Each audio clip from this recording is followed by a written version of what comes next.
Hello दोस्तों, आज देखो हम चैप्टर पढ़ रहे हैं प्रतिशत। प्रतिशत को हम इंग्लिश में बोलते हैं परसेंटेज।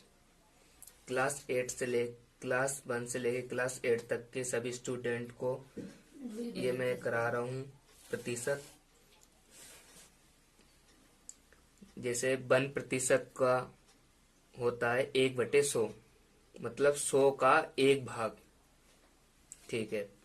प्रतिशत का अर्थ क्या होता है, सिंपल भाषा में समझें। प्रतिशत सैकड़ा होता है।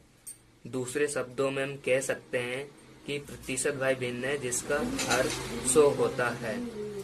एग्जाम्पल के तौर पे जैसे मान लीजिए x प्रतिशत है तो x प्रतिशत क्या होगा, x अपॉन में 100।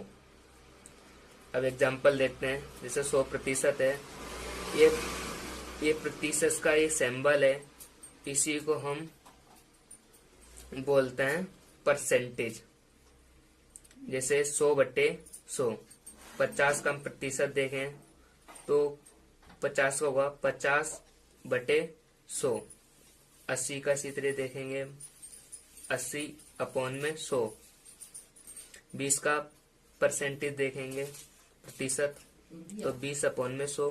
25 का प्रतिशत देखेंगे 25/100। 300 का प्रतिशत देखेंगे 300/100। ये आपको समझ में आ रहा होगा, ये बहुत इजी है, ध्यान से अगर समझोगे तो समझ जाओगे।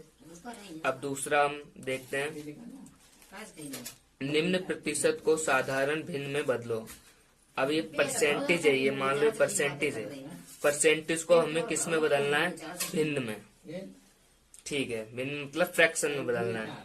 अब जैसे 10% है, 10% है। अब 10% को हम कैसे करेंगे, तो 10/100। अब एक जीरो से एक जीरो कट जाएगा तो इधर आएगा 1/10। ये हमारा हो गया भिन्न। अब इसी तरह दूसरे क्वेश्चन देखेंगे, 20%।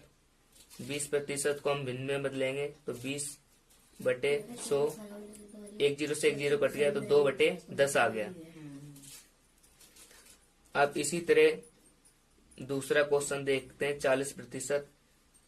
40/100, एक जीरो से एक जीरो काट देंगे 4/10।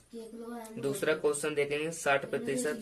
60/100 बराबर 6/10। आप ये दोस्तों ध्यान रख सकते हैं कि इसको और भी काट सकते हैं, 2 कम 2 और 2